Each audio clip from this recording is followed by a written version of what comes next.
One of the consequences of Canada's sort of relatively ethnocentric views of Indigenous people is that legally, Indigenous people, whatever their age, were considered under the Indian Act starting from like the 1870s or so, the late 1860s, were considered to be children under the law.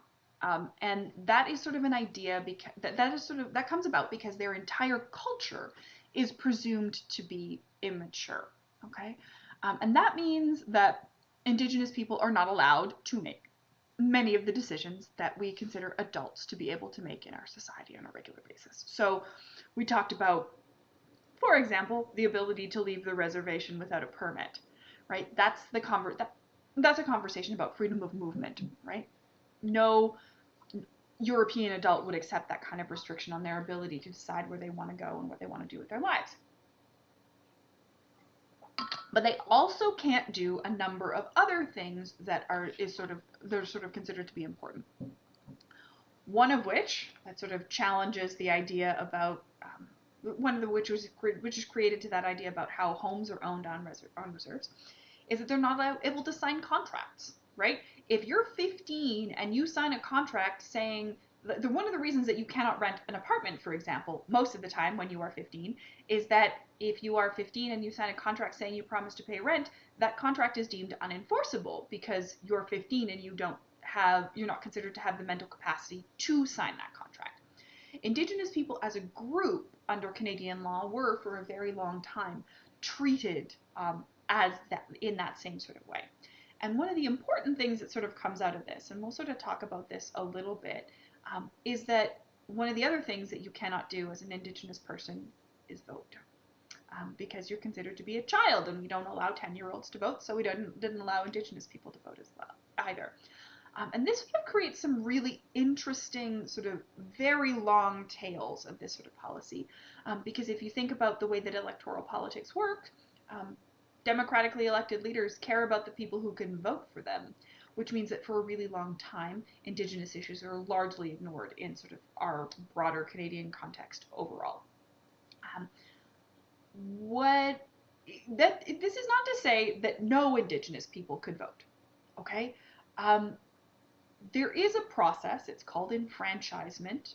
For those of you who sort of have studied like women's movements and the women's right to vote, franchise is the word for vote there. Enfranchisement is the process of getting the right to vote.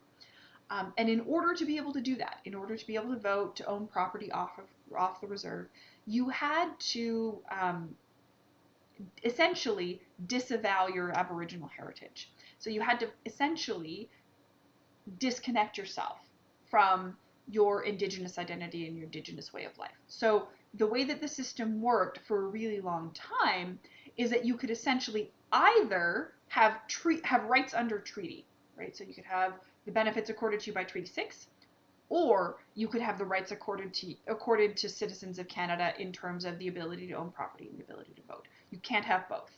Okay? So one of the things that is the transition, and there's a lot of things that sort of come out of that. So there are a couple of ways to get enfranchised under Canadian law, sort of historically. One of them is you could file paperwork, right? You could decide as an individual that it was more important to you to have a right to vote than it was to sort of have connection to your Indigenous heritage.